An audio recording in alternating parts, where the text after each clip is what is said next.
नमस्कार शिक्षक मित्रांनो. CTET central teacher eligibility test येत्या शनिवारी आणि रविवारी होणार आहे. त्या संदर्भात टाइम टेबल सुद्धा डिक्लेअर झालेला आहे. सिटी संदर्भात सुद्धा आता अपडेट आपल्याला मिळालेला आहे, कोणत्या सिटीमध्ये आपलं एक्झाम होणार आहे. पण काही विद्यार्थ्यांच्या मनामध्ये पेपर 1 मध्ये विषय कोणकोणते असतात, पेपर 2 मध्ये विषय कोणकोणते असतात आणि कोणत्या प्रश्नसंख्येपासून कोणत्या प्रश्नसंख्येपर्यंत कोणता विषय असतो याबद्दल संभ्रम आहे. नेमका पेपर कसा असतो, पहिले 30 प्रश्न, नंतरचे 30 प्रश्न, त्याच्यानंतरचे 30 प्रश्न, असे एकूण 150 प्रश्न कोणत्या विषयाचे असतात या संदर्भात आपण या व्हिडिओमध्ये जाणून घेणार आहोत. तत्पूर्वी तुम्ही जर माझ्या YouTube चॅनलला नवीन असाल आणि शिक्षक भरतीची त्यासोबत शिक्षक पात्रता परीक्षा यांची तयारी करत असाल तर YouTube चॅनलला सबस्क्राईब करून घ्या आणि बेल आयकॉनला प्रेस करा, जेणेकरून शिक्षक भरती संदर्भात कोणतीही नवीन अपडेट तुमच्याकडून मिस होणार नाही. चला मग बघूयात, ही जी CTET ची परीक्षा आहे ती कधी होणार आहे त्याच्याबद्दल आधी सुरुवातीला मी तुम्हाला माहिती देतो आणि त्याच्यानंतर कोणकोणते विषय असतात ते आपण बघूयात. बघा, महत्वाचा मुद्दा आहे, जेव्हा सुरुवातीला CTET परीक्षा डिक्लेअर झाली तेव्हा तारीख ही 8 फेब्रुवारी आपल्याला सांगण्यात आली होती. पण जेव्हा सिटी संदर्भात अपडेट आलं आणि त्या सिटी संदर्भातच्या हॉल तिकीटमध्ये 7 तारीख काही उमेदवारांच्या आहे हॉल तिकीटमध्ये आणि काही उमेदवारांच्या हॉल तिकीटमध्ये 8 तारीख आहे. आता हे 7 आणि 8 असे 2 तारीख आहेत, तर 7 फेब्रुवारी आणि 8 फेब्रुवारी दोन्ही दिवशी एक्झाम होणार आहे. याच्याबद्दल कोणताही संभ्रम मनात ठेवू नका. काय होतं, जर त्यांच्या प्रमाणापेक्षा जास्त उमेदवारांनी अर्ज केला आणि त्यांना सेंटर कमी प्रमाणात उपलब्ध असतील तर 2 वेळा 2 दिवस एक्झाम ठेवली जाते. मागच्या वेळी देखील 7 आणि 8 ह्या वर्षी कसं ठेवले त्या पद्धतीनं मागच्या वेळी देखील शनिवार आणि रविवार असे 2 दिवस परीक्षा ठेवण्यात आली होती. यावेळी देखील 7 फेब्रुवारी आणि 8 फेब्रुवारी शनिवार रविवार 2 दिवस परीक्षा असेल. आणि सगळ्यात महत्वाचा प्रश्न आहे, कोणता पेपर कधी असेल. बघा, पेपर नंबर 2 जो आहे, पेपर नंबर 2 हा मॉर्निंगला असेल, सकाळ सत्रात असेल. आणि पेपर नंबर 1 जो आहे तो दुपारी असेल. पेपर नंबर 1 हा दुपारी असेल, पेपर नंबर 1 हा सकाळी असेल. याच्याबद्दल लक्षात घ्या. आपण महाराष्ट्राची TET परीक्षा देतो, त्याच्यामध्ये पेपर क्रमांक 1 हा सकाळी असतो आणि पेपर क्रमांक 2 हा दुपारी असतो. पण सेंट्रलची जी परीक्षा आहे त्याच्यामध्ये बदल आहे. पेपर नंबर 2 पहिला होतो म्हणजे सकाळी होतो आणि पेपर नंबर 1 हा दुपारच्या सत्रात होतो. हे झाले महत्वाचे अपडेट्स. याच्यानंतर आपण कोणकोणते विषय असतात ते बघूया.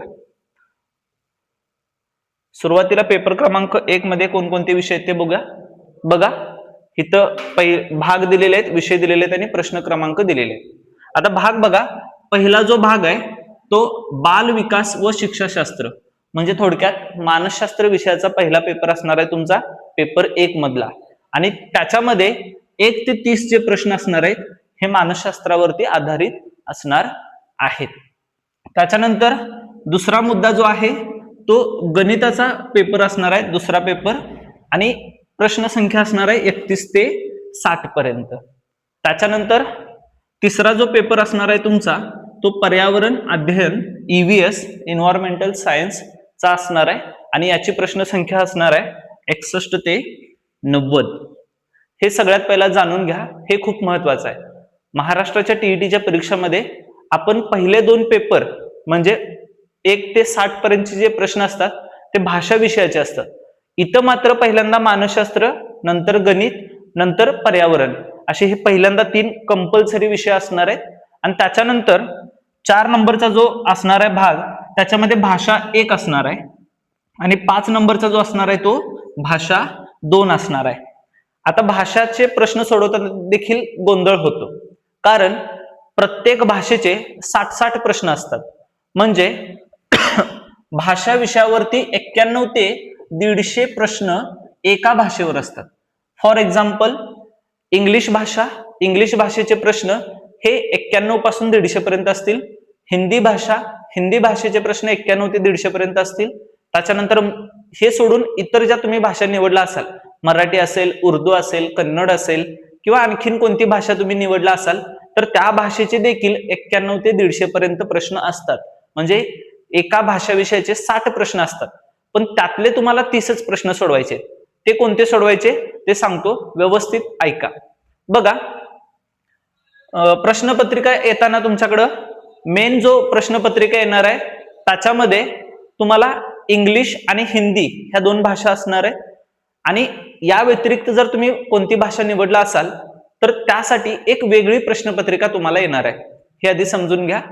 इंग्लिश आणि हिंदी हे मेन प्रश्नपत्रिकेमध्ये असतील आणि ह्या 2 भाषा सोडून इतर भाषा जर तुम्ही निवडला असाल तर त्यासाठी तुम्हाला सेपरेट एक प्रश्नपत्रिका मिळेल. आता मुद्दा आहे, समजा भाषा 1 जर तुम्ही इंग्लिश निवडलेला आहात, भाषा 1 इंग्लिश आणि भाषा 2 तुम्ही हिंदी निवडलेला आहात, तर इंग्लिशचे जे काही प्रश्न आहेत 91 ते 150, त्यातले 91 ते 120 तुम्ही इंग्लिशचे सोडवायचे.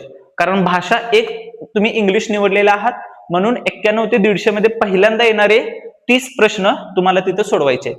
त्याच्यानंतर हिंदीचे प्रश्न सोडवताना 121 ते 150 पर्यंतचे प्रश्न तुम्हाला सोडवायचे.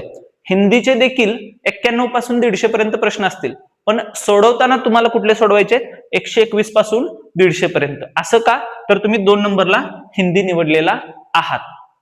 आता याच्या उलट जर तुम्ही पहिल्यांदा हिंदी निवडला असाल आणि दुसऱ्यांदा इंग्लिश निवडला असाल, तर हिंदी प्रश्नपत्रिकेमधील 91 ते 120 पर्यंतचे प्रश्न तुम्हाला हिंदीचे सोडवायचे आणि इंग्लिश या प्रश्नपत्रिकेमधील 121 पासून 150 पर्यंतचे प्रश्न तुम्हाला सोडवायचे आहेत.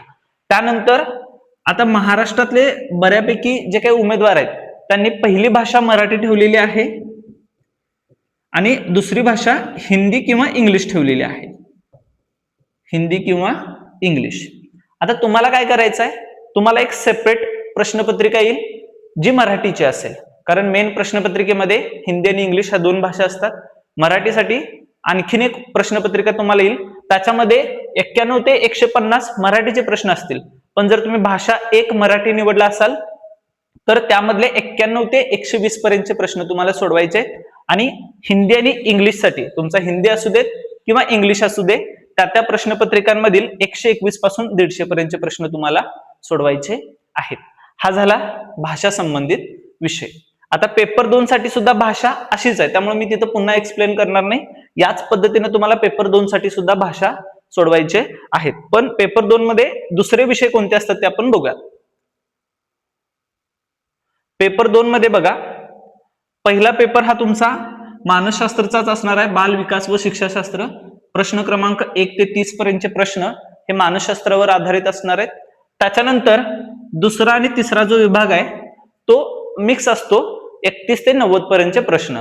आता याच्यामध्ये काय असतं, ज्यांनी गणित विज्ञान ठेवलेलं आहे त्यांच्यासाठी 31 ते 90 पर्यंत गणित विज्ञानचे प्रश्न असतील आणि ज्यांनी सामाजिक शास्त्र ठेवलेलं आहे त्यांच्यासाठी 31 ते 90 पर्यंत सामाजिक शास्त्राचे विषय असतील. त्याच्यानंतर उरला भाषेचा विषय, जे पेपर 1 साठी मी मगाशी एक्सप्लेन केलं, सेम त्याच पॅटर्न मध्ये तुम्हाला इथं देखील भाषेचे विषय सोडवायचे. फॉर एक्झाम्पल साठी मी फक्त सांगतोय, पहिली भाषा जर तुम्ही मराठी निवडला असाल तर 91 ते 150 या प्रश्नांमधील मराठीची प्रश्नपत्रिका जिथे आहे त्या प्रश्नपत्रिकेमधील 91 ते 120 पर्यंतचे प्रश्न तुम्ही मराठीचे सोडवणार आहात. आणि तुम्ही दुसरी भाषा जर हिंदी निवडला असाल तर 121 पासून 150 पर्यंतचे जे प्रश्न असणार आहेत ते तुम्ही हिंदीचे निवडणार आहात आणि तेच तुम्ही सोडवणार आहात.